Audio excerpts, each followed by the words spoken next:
Nandito tayo sa Colossus chapter 1 verses 15 to 19. Na tayo, no? Okay. Okay, basa. Colossians 1:15 to 19. Si Kristo ang larawan ng Diyos na di nakikita. Siya ang panganay na anak at pangunahin sa lahat ng mga nilikha. Sapagkat sa pamamagitan niya ay nilikha ang lahat ng nasa langit at nasa lupa, nakikita man o hindi. Pati ang mga espiritual na kapangyarihan, paghahari, pamamahala at pamumuno. Ang lahat ay nilikha ng Diyos sa pamamagitan niya at para sa Kanya. Siya ang una sa lahat at ang buong sansimukob ay nananatiling nasa kaayusan sa pamamagitan niya. Siya ang ulo ng iglesia na kanyang katawan. Siya ang pasimula, siya ang panganay na binuhay mula sa kamatayan upang siya ay maging pangunahin sa lahat. Sapagkat minarapat ng Diyos na ang buo niyang kalikasan ay manatili sa anak. Ayan. So, yung mga nakaraang mga araw o linggo pala ay pinag-aralan natin yung introduction, yung pagkapanalangin ni Pablo sa mga taga-Colosas o pati sa Panginoon. Nag-aralan din natin na yung mga tinuro ni Pablo na kapag naalaman natin ang kaalaman tungkol sa Diyos, ito ay ma-convert natin into principles at ating i-apply. At yung nakaraang linggo, ano yung napag-aralan natin? Natatandaan nyo? Tungkol saan? Sa? Yung mga pasalamat at mga petisyon, mga panalangin ni Pablo sa Diyos. So natutunan natin ang dalawang bahagi ng panalangin, petisyon at saka pasasalamat, thanksgiving. Ngayon naman, pag-aaral natin, ang title ng pag-aaralan natin ay ito,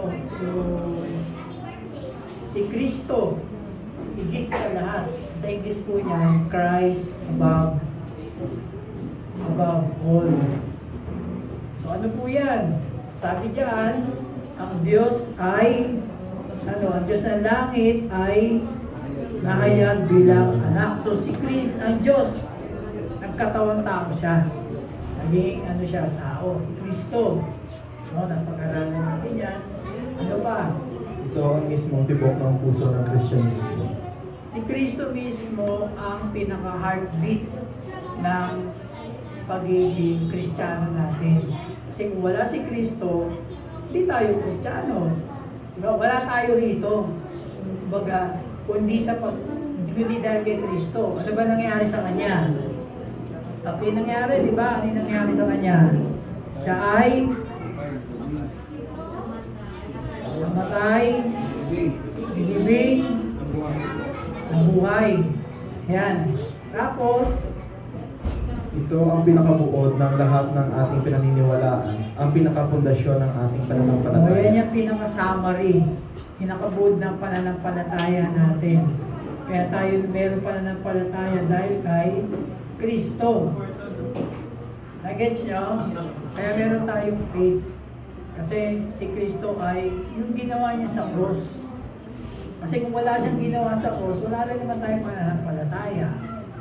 Di ba? Kasi faith comes from hearing, and hearing the word of God. Yun. Ito ang larangan ng digmaan kung saan tayo nakikipaglaban sa mga kulto at mga ismo at lahat ng bagay na gustong alisin sa Kristyanismo ang mismong buhay nito. O yan, kasi po marami pong mga katuruan yung sinasabi ismo na yan o ism. Tulad ng Judaismo, ano pa? Hinduismo, Budismo, Confucianismo, marami. Mismo. Yan yung mga false religion na ating yung nilalabanan natin. Kasi marami silang mga tinuturo na ano-ano. Rizalismo. Di ba? May mga Rizalista. No? Pero yun, no? Sinasamba nila si Rizal bilang Diyos. Rizalista. Si Bonifacio ba meron? Bonifacionismo? Wala, no? Pasyonismo meron, no? Dami, pasyonismo. Meron si Nestor. Passion. Oh, meron pang ano nandito mo? Ha? Ano daw? Sticker ba yan? Sticker? Sticker. Passion talaga. Oh, sa karamihan, ang tawag nila sa Biblia ay Jesus Book, libro ni Kristo, which is totoo naman. No? Kasi ang dami diyan, no, tayo yung mga naka-bullet points diyan. Na sa Lumang Tipan, sa Old Testament, ang mga kwento sa Old Testament, ang mga nakasulat sa Old Testament ay yung kanyang pagdating. Yung kanyang pagdating sa mundo. So mga propeta, yan yung mga nagsasabi na mayroong Masayas, may Kristo na darating. Kaya hindi nila alam yung kailan. So sa Old Testament, sinasabi na nila yan, paghahanda. Hinahanda nila yung tao sa pagdating ni Kristo. O sa Old Testament yun, mula Genesis yun hanggang Malakay. O ngayon sa Ebanghelyo or sa Gospels, ano naman yan, mula Matthew, Luke, Mark, and John, yung 4, ano naman yun? Merong paglalahad o presentation kay Kristo. Presentasyon, kasi nandyan na siya. Dumating na siya. Pinakita, sinabi ng mga nasulat na yan, yung Gospels, kung ano yung mga ginawa ni Jesus. Noong siya ay naririto sa lupa, nandito sa mundo. Pagdating naman sa Acts, ano naman sa Acts? Yung Book of Acts, yung gawa sa Biblia, after kasi ng Gospel, ay Book of Acts. So yun yung tawag na transitional book. Ano naman yun? Nandyan ang proclamation. Pagproklama. Ibig sabihin ng pagbabahagi, no, pagproclaim na si Jesus ang Mesaya, si Jesus ay Diyos. O ang mensahe ng kaligtasan kay Kristo ay inihayag. Yung salvation, sinasabi na nila. Sino-sino ba yan? Si Pablo.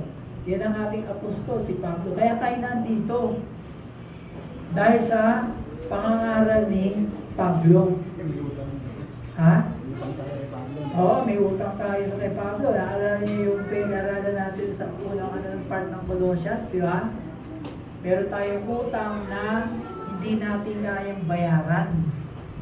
Yan, si Pablo. Isa yan. Kasi nga, siya yung ginawang misyonaryo ng Diyos para sa ating mga hintil. Kaya sa atin nakarating ang mabuting balita ng kaligtasan. Yun. Sa mga gawa, pinag-aralan natin ang personification. Ibig sabihin, sapagkat para sa akin ang mabuhay ay si Kristo.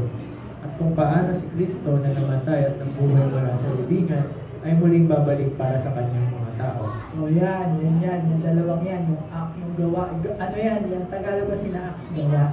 Sabihin nun, mga gawa ng mga apostol. So, ayan na, yung pahayag. So, kasama dyan, yung mga, ano naman yan, yung, hindi pala mga gawa yan, mga sinulat ni Pablo, epistles. So, nagkamali ako, sorry, nagkamali ako. Mga epistles yan.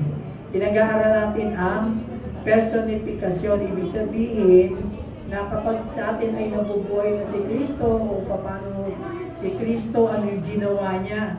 Kaya di ba, sa napag-aralan natin, sa pangasinulat ni Pablo, yung unang bahagi ng sulat niya, sinasabi niya doon, ito ang ginawa ni Kristo Ito ang ginawa ng Diyos sa atin. Ito. Kaya nga magkaroon tayo ng kaalaman. Tapos ano yung pag sinabing, therefore, hence, di ba yung mga ganon? Ibig sabihin, ito naman ang application. So nalaman na natin kung ano yung ginawa ni Kristo sa atin, ito naman ang kailangan natin gawin. Application. Nung nalaman natin. Naintindihan nyo? Ha? Naintindihan nyo? Yun yung epistles. So ilan yun? 13 yun. So after nun, ito naman pahayag. Ito naman yung revelation. Oh, ano sabi doon? Nariyan ang predomination o si Kristo ang darating bilang hari, ang kordero. Oh, yan yun naman yung pagdarating, yung pangalawang pagbabalik ni Kristo. Kasi una yung pagbabalik, nangyari na, di ba? So itong pangalawang pagbabalik niya, ito ang ibig sabihin naman yan ay siya ay maghahari. Kaya nga di ba last week tinanong ko kayo anong mga bansa ang gusto niyong pagarian? No? G, ano ba gusto mong pagarian nun? South Korea. Oh, South Korea, oh. Indonesia. Si Paulo.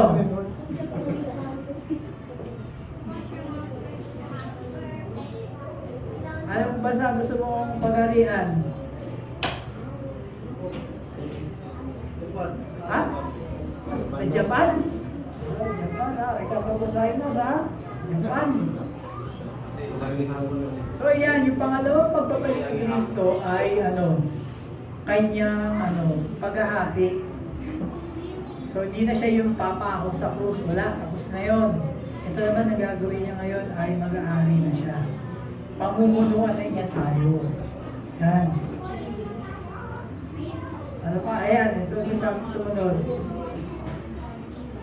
Kahit saan daw, pwede kang magsimula sa Biblia na kung gusto mong ituro si Jesus, kahit saan kang parte ng Biblia pagbukas ng libro, ay pwede mong ituro si Jesus. Kasi nga siya ang nilalaman ng buo buong Biblia na to. O diba, kapal niyan? Siya nilalaman yan. Kahit saan ka kumuha dyan, pwede mo siyang ituro. Pwede kang magturo. Kasi ano yung sabi dyan, Lucas 24:27.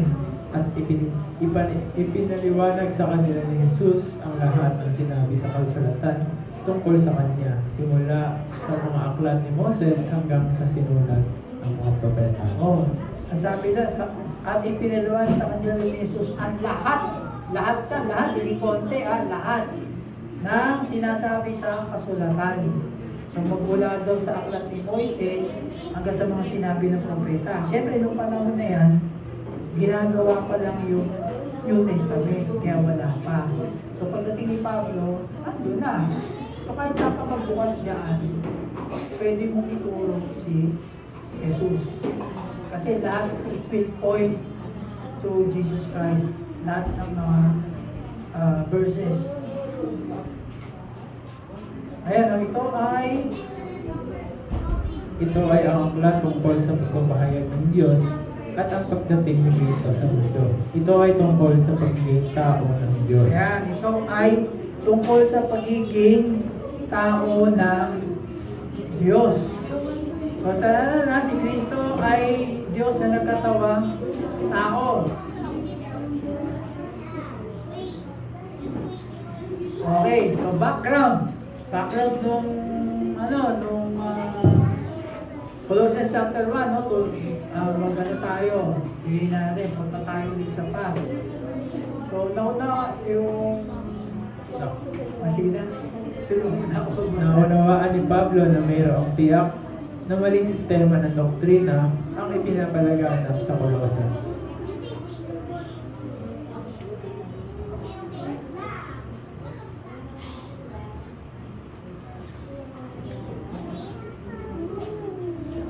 So naunawaan niya, kaya niya sinulat yan, ay merong nagsabi sa kanyang tao na nagsabi na merong mga nagtuturo doon sa lugar ng Colosas na mga maling katuruan. So parehas din ang Galatia. Ganon din, merong nagtuturo ng maling sistema ng katuruan. So ang nagsabi sa kanya ay sino yan? Ito ay sinabi ni Epaphras na siya ay dumalaw kay Pablo sa kasi Roma. siya kay Pablo sa Roma. Dinalaw niya. Tapos inanong ni Pablo si Epaphras, kumusta na yun? Kasi si Epaphras siya yung pastor doon sa Colosas. Colossae. Kasi Colosas. So tinanong siya, sinabi niya na, brother, merong mga dumating doon na nagtuturo ng mga kung ano-ano. Na kailangan daw sumamba sa mga anghel, kailangan makita ng mga pangitain, akit sa langit, ganon. So, ang turo naman sa Galatia, yung mga, tawag natin doon, mga turo, asumot na yon, ang tinuturo naman nila, hindi sapat si Kristo. Kailangan, gawin mo yung mga ginagawa ng kautusan, mga sinabi ni Moses, yung mga tradisyon nila bilang Hudyo. Dito naman sa Colosas, hindi rin sapat si Jesus. Kailangan makakita ka ng mga pangitain. Diba? Hindi na si Jesus ang pwede mo sambahin. Sambahin mo rin mga anghel. Yan ang yan ang kailangan meron kang kung may kaalaman ka kay Jesus, dapat yung kaalaman mo manggaling din sa Diyos, hindi lang sa Kanya. Hindi lang siya ang nakakaalam, pati ikaw dapat makaalam. Gano'n naman yung maling tinuturo dito.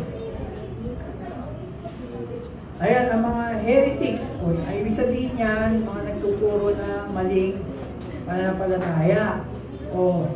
Sinasabi nila na si Kristo ay hindi Diyos. Hindi Diyos. Na siya ay hindi sapat para sa kaligtasan. Hindi sapat. Hindi siya sapat.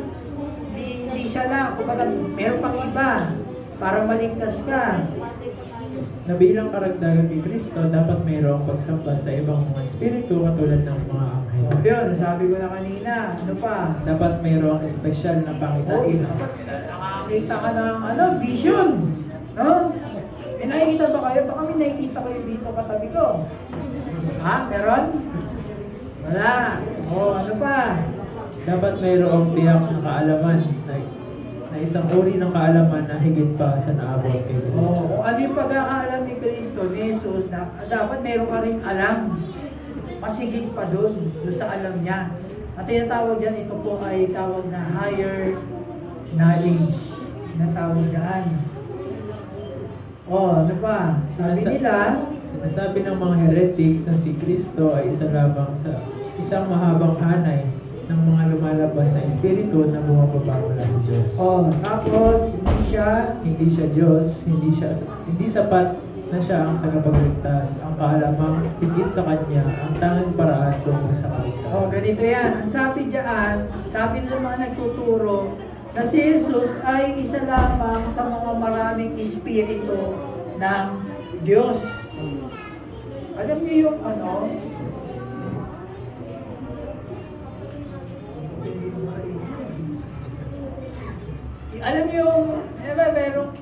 alam niyo yung palabas na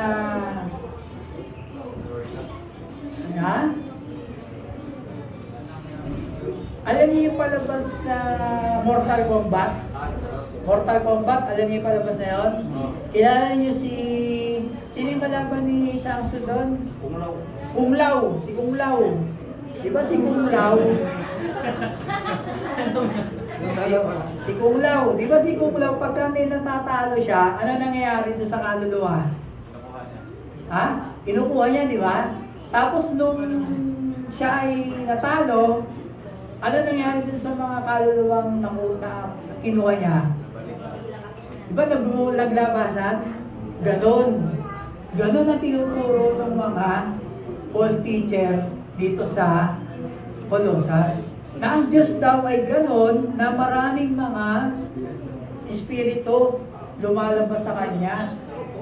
Si Jesus, isa lang doon sa maraming espiritu. O di ba? Ang weird, no? Klase. O, ibang klase, pero maraming naniniwala sa kanila. Ang panahon na yun. Naruto yung Bunchin. Ha? Naruto Bunchin. Hindi ko na yun nanonood na Naruto eh. Goku ako eh. So yun, no? Yun na yung pagkakapaniwala nila na si Kristo ay ganon. Isa lang siya sa mga espiritu na Diyos na marami. Tapos yung sinasabi dyan na mataas na kaalaman, yung higher knowledge. Yan po ang tawag dyan. Ano yan? Gnosticism. Oh. Ibig sabihin ay kaalaman. Oh. Sa paniniwalang ito, ang kaligtasan ay hindi dumarating sa pananampalataya o sa mabubuting gawa kundi sa espiritual na kaalaman. Oh. Isang lihim or mataas na kaalaman tungkol sa Diyos, sa mundo at sa ating tunay na kalikasan. Oo. Ang pag-atake ng mga ito ay ang pagka-Diyos ni Kristo at ang kanyang kabuuang kasapatan bilang tagapagligtas. O yan, Gnosticism. Sa ngayon kasi yan na ang tawag. Ibig sabihin yan, maraming nagtuturo ngayon yan, na ganyan ang ginagawa, na sasabihin, nakapunta ako sa langit, narating ko yung Council of Heaven, nakausap ko si Propeta Isaias. Sabi sa akin, oh, Brother Jay, etong ituro mo sa mga tinuturuan mo, sa kongregasyon mo, eto, kasi etong pinasasabi ng Diyos. Ganon. Ganon ang ginagawa. Yan ang Gnosticism. Yung kaalaman mo, hindi ka bumabase sa salita ng Diyos.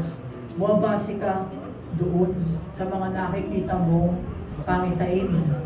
No? Alam niyo, galing tayo doon. Iba dito. Mga galing doon. Sino galing doon? Taas ang kamay. Ang dami. Diba? Ganun yan.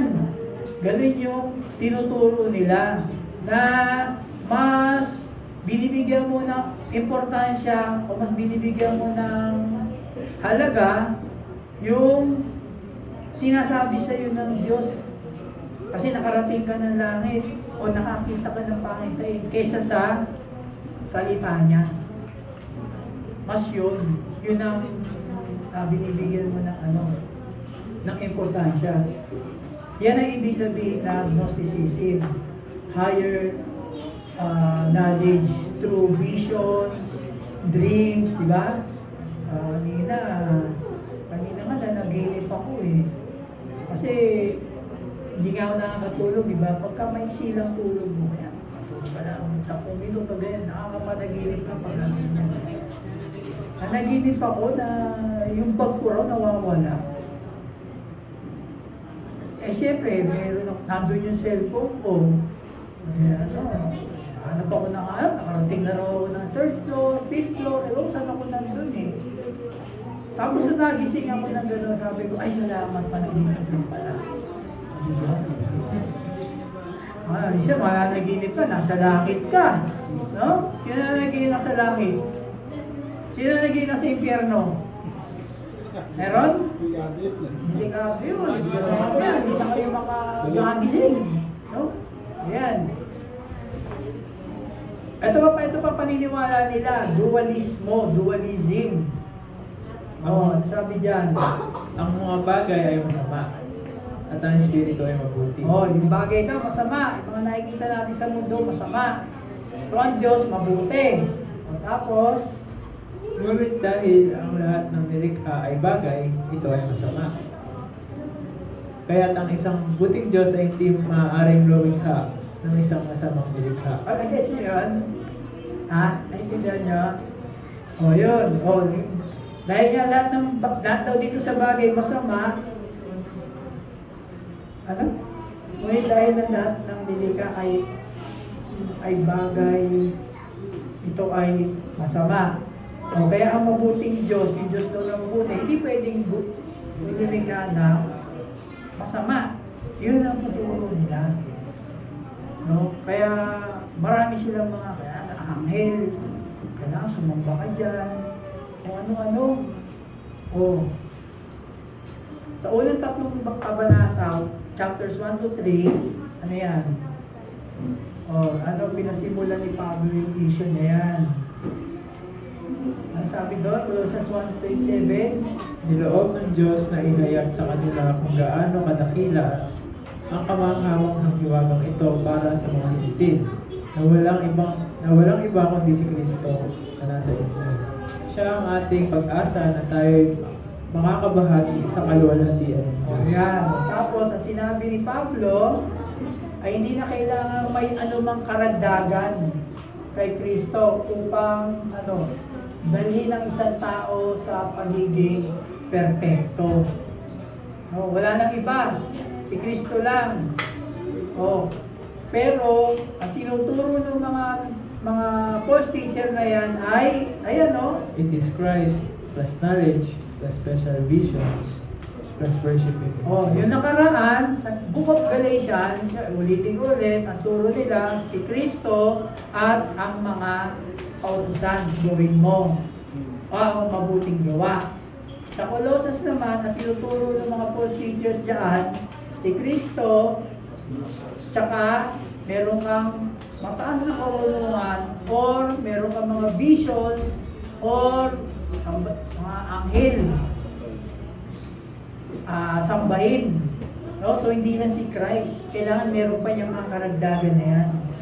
Kaya sinasabi ni Pablo, si Kristo ay sapat na. Walang dagdag na kaalaman para ikaw ay maligtas. Wala na. Alamin mo lang kung anong ginawa ni Kristo. Sa cross, tapos na. Wala nang iba pwede kang idagdag o malaman pa. Naintindihan nyo yun? Di ba? The head of everything is Christ.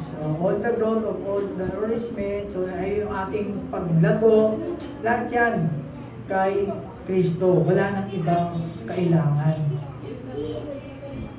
Ayan, kung gusto nating makita si Jesus Kristo, kaugnay ng 5 bagay.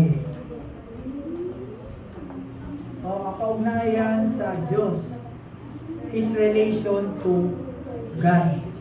So, sabi dyan, who is the image of the invisible God, the firstborn of every creature. So, isa diyan, si Kristo ay Diyos. Ginawa niya lahat. Siya ang gumawa lahat. Si Kristo ang larawan ng Diyos na di nakikita. Siya ang panganay na anak at pangunahin sa lahat ng mga nilikha. Kasi yung mga heretics, yung mga nagtuturo ng maling pananampalataya, sinasabi nila, hindi sila makaniwala na ang Diyos ay katawang tao. Kasi nga, lahat ng bagay dito ay masama. So, hindi pwede gumawa ang Diyos ng masama kasi siya ay mabuti. Diba? Yun yung turo nila. Kaya yan, di sila naniniwala dyan. Ngayon, mga kapatid, pag sinabi natin image, di ba, pagkakaalam natin kasi, pag sinasabi doon sa Genesis, di ba, 1:27, ay we are created in the image of God. Tayo nilikha ng kawangis ng Diyos. Ngayon dito, binanggit din yan, Colossians 1:15, is the image of the invisible God. Ngayon, ang tutusin mga kapatid, may pinagkaiba yan, hindi yan pareho. Kasi, ang image sa Genesis ay hindi tayo ginawa ayon sa moral na larawan ng Diyos. Diba? Si Adan po, hindi po siya perfecto. Hindi siya perfect. Hindi siya holy. Siya ay innocent. Diba kung natatandaan nyo, yung pinag-aralan natin sa Edenic Covenant, ito ay Covenant of Innocence. Kumbaga walang alam si Adan at si Eva sa kasalanan. Di nila alam yan. Nalaman na lang yan o naging kasalanan na lang yan nung umetra yung ahas. Nung kinain nila yung prutas. Doon lang. So, ibig sabihin doon pala bumagsak na yung moralidad ni Adan. So, So, sa image ng sinasabi dito, ng imahe na sinasabi naman sa Colosas, tayo ay ginawa ayon sa larawan ng Diyos sa mga tuntunin ng kakayang mag-isip, yung madama at magpasya, yung sense, at saka decision. Yun ang image na sinasabi ni Paul dyan. Kasi hindi tayo pwedeng maging yung image ng Panginoon morally. Kasi nga, kasala nga ang tao di ba? At pangalawa, essentially. Ibig sabihin ng essentially, yung hindi man tayo lumulupang. No? Hindi tayo espiritu. Tumatalo sa pader. Hindi tayo gano'n. Hindi tayo immutable. Unlike nung panahon ni Adan, pwede silang maging moral kasi nung hindi pa nakakain yung prutas, at sila ay pwedeng maging immutable, yung walang kamatayan.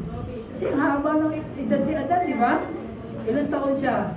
962 nung namatay siya.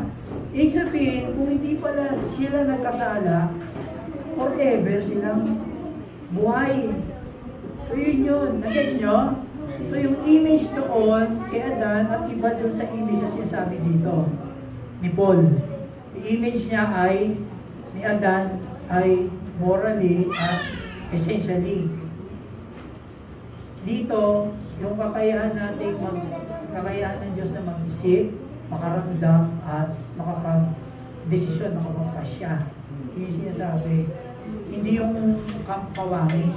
Ngayon, kailan lang natin makukuha yun? Kailan lang mangyayari?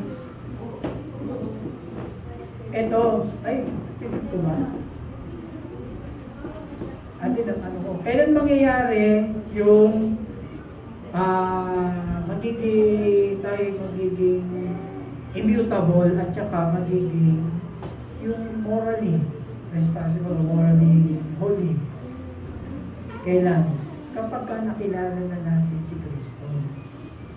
Nag-gets nyo? Mauuwa natin lahat yan.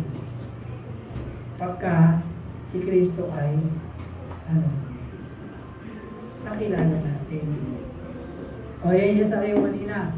We entertained essentially yung kalikasan ng Diyos na makapangyarihan, walang hanggan at banal. Yan yun. Kaya si Adan, dati, pwede nilang makuha yung katangian ng Diyos na ganyan. Kasi nga, ang tagal ng buhay hindi na mamatay Namatay lang kinain yung fruit. So physically, namatay sila. Hindi tayo lumulutang. Hindi tayo si Casper. Yan si Casper. Yan si Casper. Casper, kilala niya? Bendigos. Siya, kilala niya? Katabi mo. Si Casper, kilala mo? Si Mario. Yung kilala? Yan si Mario. Si Tekla. Sino yun?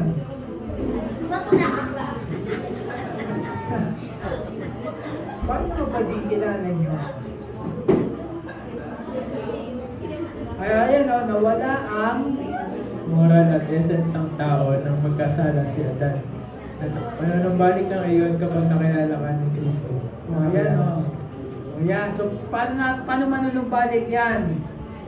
Ito na yan. Yan, Colossians 3:10. Sinuot ninyo ang bagong pagkatao na patuloy na nababago at nagiging kalarawan ng Diyos na lumikha sa inyo upang lalo ninyo siyang makilala. Nag-gets yun na, Gets yun na yun. Okay, bilisan na natin. Firstborn. Yan, kapag sinabi firstborn, anong unang dumarating sa isip nyo? Panganay, di ba? Pero diyan, kapatid, pag tinignan natin sa Grego yan, ang ibig pong sabihin yan ay posisyon. Posisyon, hindi siya yung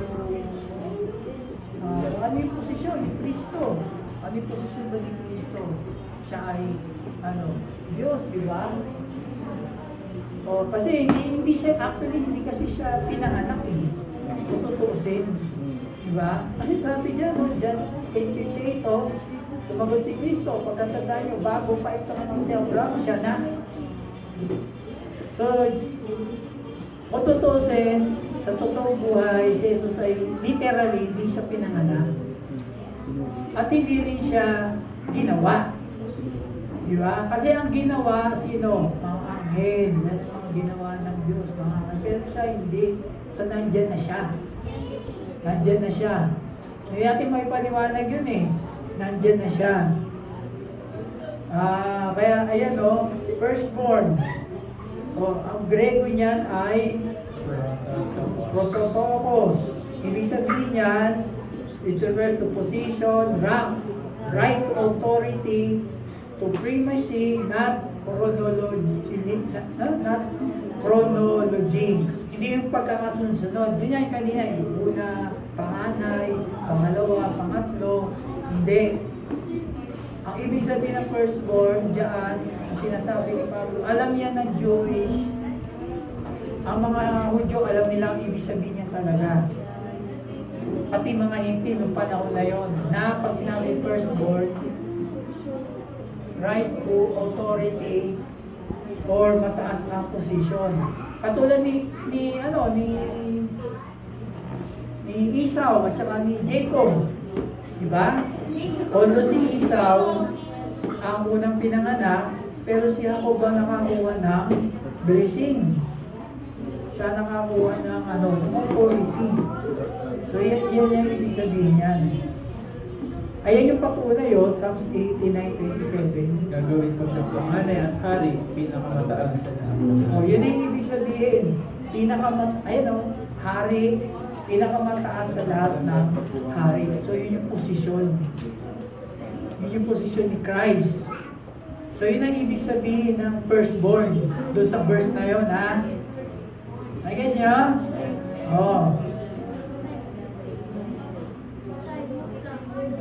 Pangalawa, ang kaugnayan sa Sansinukob, his relation to the universe. his relation to the universe. Ano sabi dyan? Siya ang manguna sa lahat ng nilikha. Bakit? Siya ang... For by him, all things were created, both in the heavens and in the earth, visible and invisible, whether thrones or dominions, or rulers or authorities, all things have been created through him and for him. Ang lahat ay nilikha ng Diyos sa pamamagitan niya at para sa Kanya. Sapagkat sa pamamagitan niya ay nilikha ang lahat ng nasa langit at nasa lupa. Nakikita man o hindi. Kaya siya ang nanguna sa lahat ng nilikha. Bakit? Kasi siya ang lumikha mismo ng lahat ng bagay. Isa ko na siya. Kasi siya ang lumikha ng lahat eh. Diba? He was the creator of all things. So, not evolution. Sino naniniwala rito sa evolution? Alam niyo ba yung evolution? Sino naniniwala na galing ka sa unggoy? Ha? Si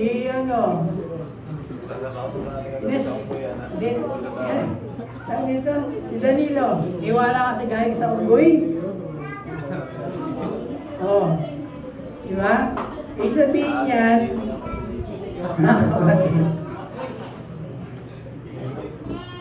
yung mga naniniwala sa evolution, simula ng Big Bang, yan daw, Big Bang, evolution, tapos yung tao, alam niyo yung Planet of the Apes? Yung Planet of the Apes, yung una, unggoy lang si Caesar eh. Yung Caesar, naliit, unggoy, tapos biglang matuto siya, tapos biglang ngayon, nakapagsalita na. Diba? Hanggang sa siya yung namuna ng revolusyon ng mga unggoy. Ha? Maunong umawak ng baril. Diba? Mga unggoy. Yung mga naniniwala sa evolution, merong dalawang rason lang kung bakit. Una, siya ang lumikha. Ignorance. Ignorance. Never heard the truth. Ignorante ka. Ibig sabihin, hindi mo, diba? Ignorante. Hindi mo alam yung katotohanan. Hindi mo alam yung truth. Una. Pero karamihan, itong pangalawang rason. Ano sabi? Just plain willful unbelief. Plain, willful, unbelief, willful. Sinasadya ayaw paniwalaan. Yan ang karamihan ito. Ito, karamihan yan. Ano sabi sa ito dito? Siya ang una sa lahat at buong sinuko ay mananatiling nasa kayosan sa pamamagitan niya. Sa English, He is before all things, and in Him all things hold together. hold together. Hold together. Siya ang nananatiling nasa kaayusan sa pamamagitan niya. Alam niyo yung pinag-aralan natin before na ang Diyos hindi siya nag-i-intervene. Siya ay yung providence ng ginagawa niya, hindi intervention. Kasi po ang Diyos, marami po siyang ginagawa.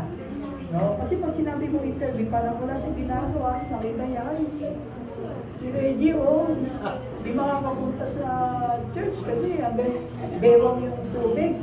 Gawin mo na lang kaya ng paa na lang. Kasi pagka sa isang oras, ang bilis bumaba ng tubig, nawala. Diba? Nakatid ako ng church. Magsishare ka kayo. Kung madaling araw hanggang bewang yung tubig dito sa amin.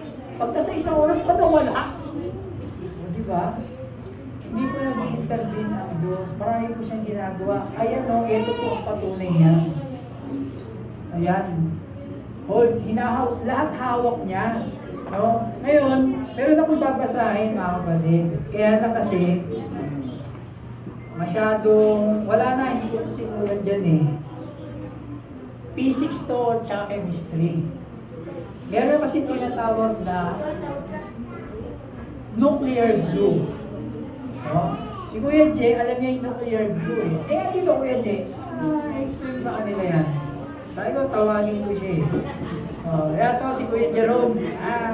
Pwede ito scientist eh. Mga ano to. Tinanong ko siya kanina kasi. Ba't tama yung sinabi niya? Kaya sabi ko, sige, tawagin kita. Einstein. Sige. Yung nuclear glue. Kasi po, di ba, tayo po, tayo lang mga tao, lahat ng bagay actually, di ba, binubuo tayo ng mga maliliit na sabihin natin, mga molecule, mga atoms, di ba?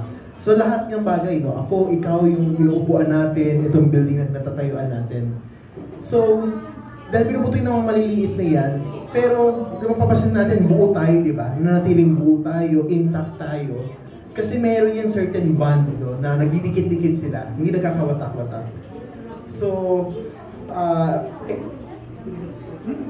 yan. So, ayun yung reason kung bakit, kumbaga, nasa maayos na tayo, kalagayan, Kasi pag nawala po yung tatawag natin yung force, Force kasi yun yung strong nuclear forces, kung wala po yun, parang magkakawatak-watak lang tayo. Lahat ng bagay dito sa mundo. So, mamaya pag upo mo, magugulat ka, walang sasalo sa iyo. Kumbaga, alam yung parang parang nagkaroon sa buhay, kakalat lang, parang gano'n. O magdidrift, magkakawatak, may kanya-kanyang direction, may kanya-kanyang, kumbaga naliligaw, may kanya-kanyang mundo, kung may kanya-kanyang gustong puntahan lang ng bagay. So, ayun, masyadong chaotic. Yung mundo na nakikita natin ngayon, hindi siya magiging posible. Yun yung naintindihan yung sinabi niya? Naintindihan nyo? Meron yung nuclear glue, yung protons, tsaka yung atom. Dahil kasi, pag binasa ko kasi dito, baka mawid lang kayo lahat din. Kasi mayroon ipaliwanag. Yung nuclear glue kasi, siya ang humahawak sa protons and neutrons. Nahawakan niya, didikit niya, kaya nga glue eh. Diba? In the nucleus of an atom. No? Lahat yan, atom. Maliit yun, maliit. Lahat tayo meron yan. Ngayon, ang nangyayari, itong nuclear glue na to, nakapaloob to sa Coulomb's law. Physics naman to. Ulit ba? So, hindi ko na-explain yun. So, ibig sabihin na nito, pag yung Coulomb's law, di ba may mga lolo tayo tinatawag sa physics, sa chemistry. Pag itong Coulomb's law ay nawala, nag-disappear, ang mangyayari po, ano mangyayari? Yung atoms, magko-collapse, maghihiwa-hiwalay ang atoms. Electrons would not be attracted to protons. O ano pa mangyayari? Chemistry would stop existing. Mawawala yan. Ano pa? Yung mga bituin, mamamatay. Bituin ha, mga bituin sa kalawakan, mamamatay. O, pinakahuli, everything will disintegrate. Ibig sabihin disintegrate, lahat po ay mawawala. Ngayon, makikita natin yan sa sa 2 Peter chapter 3. Diba? Sabi ito, pakinggan nyo ha. But the day of the Lord will come as a thief in the night, in which the heavens shall pass away with a great noise, and the elements shall melt with fervent heat. The earth also and the works that are therein shall be burned up. Seeing them that all of these things shall be dissolved. Dissolved, mawawala lahat. So, yun. Pag nangyari na yun, pag ginawa na ng Panginoon na, hindi na niya hinawakan yan lahat, binitawan niya yan, yung Coulomb's law na sinasabi natin kanina, pag mangyayari yun, pag nawala yun, wala na tayo lahat dito. Ganito magiging itsura niyan, no? Yan, no? Hindi siya mababasag, hindi siya magkakrap, para siya matutunaw. Na ganyan mangyayari, oh. Ganyan mangyayari sa atin. Pati tayo, alam niyo yung sa Avengers, no? Yung naggano si Thanos, ano nangyari niya kaila yung sino to sa mata? Sino yung isang mata, may takip? Hindi, sila Iron Man, di ba? Sa Captain America. Ano nangyari sa kanila, di ba? Nakita niyo yung nagdoon, no? Doon na wala. Parang nagunaw, di ba? Ganun na mangyayari sa atin. Kapag ka ang Diyos, binitawan niya lahat yan. Nag-gets nyo? Busy ang Diyos, busy. Ha? Busy ang Diyos. Oo, kaya ang Diyos busy. Diba? Busy siya. Kaya pag tayo nanalangin, diba? Kaya kahit busy siya, nakikinig pa rin siya sa atin. No? Kaya yan yun. Balikan natin doon kanina. May natutunan ba kayo? Amen. Ayan yun. His relation to the unseen, yung mga hindi nakikita. Ito pa ulit yun, yung kanina binasa natin. Invisible, and invisible, whether thrones or dominions. Different kinds of angels. Yan. Yung thrones, dominions, principalities, power. Mga hindi natin nakikita yan. Angels are created. Si Christ, mas mataas siya sa mga anghel, dahil ang mga anghel ay ginawa.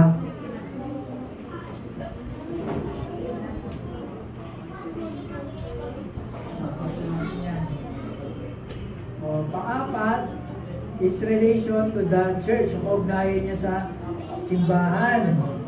Merong 4 na katotohanan na pinapakita dito kay Kristo. Siya ang head of the body. Siya ang head natin. Meron tayo lang yung kanyang parts, no?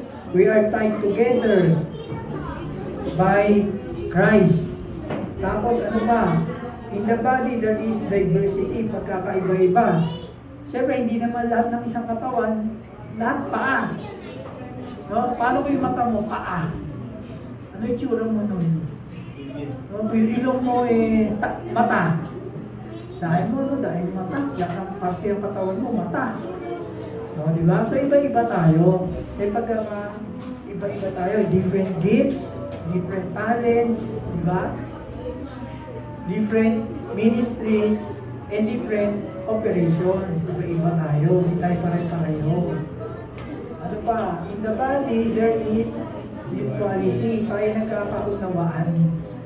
No? Mutual. Alam natin kung ano yung goal natin. Tulad ngayon sa anniversary. Sa second year natin. I-announce ko na.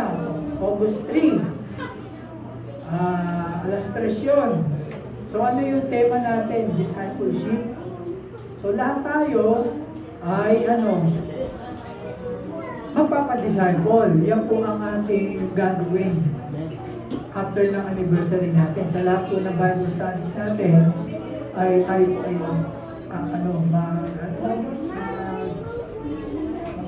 ay discipleship training. Yan. Pangapat, in all things, he might have the preeminence. So, yung pa sa lahat ng bagay, siya ang pinaka-dakila.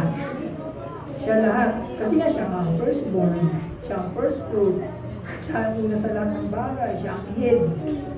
Okay, yan siya. All things, he might have the preeminence. At ang panlima, Unayan sa maaaring maiwan. yung mga naiwan, yung mga hindi ko mabanggit, lahat siya na rin yan. No? Sakaling Kung sakaling may maiiwan, wala sa sino mang iba pa ang Diyos. Nasa Kanya ang lahat. Nasa Kanya na ang lahat. Hindi mo kailangan ng ibang mga anghel para tulungan kang maligtas. Hindi mo kailangan ng ibang espiritu, hindi mo kailangan ng ibang nilalang. Kasi sabi dito, sapagkat minarapat ng Diyos na ang buo niyang kaligtasan ay manatili sa anak. Fullness. For it was the Father's good pleasure for all the fullness to dwell in Him. So lahat.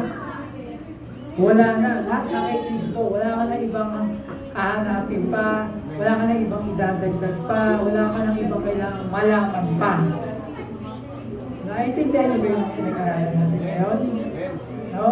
Kapag nawala yung kundi dahil sa kay Kristo, pag binitawan niya yan, siya may hawak natin. Pag binitawan niya yan, nakita niyo kanina yung earth, tsaka yung pag-gano ni Thanos, mangyari sa atin yun.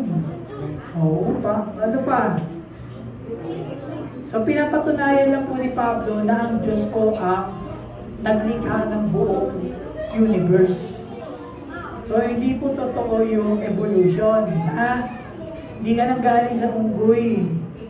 No, yung pangalawang reason, kaya yung mga, di ba, dalawang nga reason yung kanina, ignorance at karamihan yung sadyang ayaw mo lang talagang maniwala. Karamihan doon sa pangalawang reason. Sadyang ayaw lang talagang maniwala.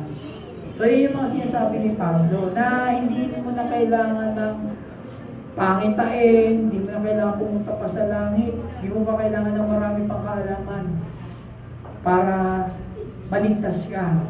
Sapat na po si Kristo. No? Sige, tayo po tayo. Dalangin tayo.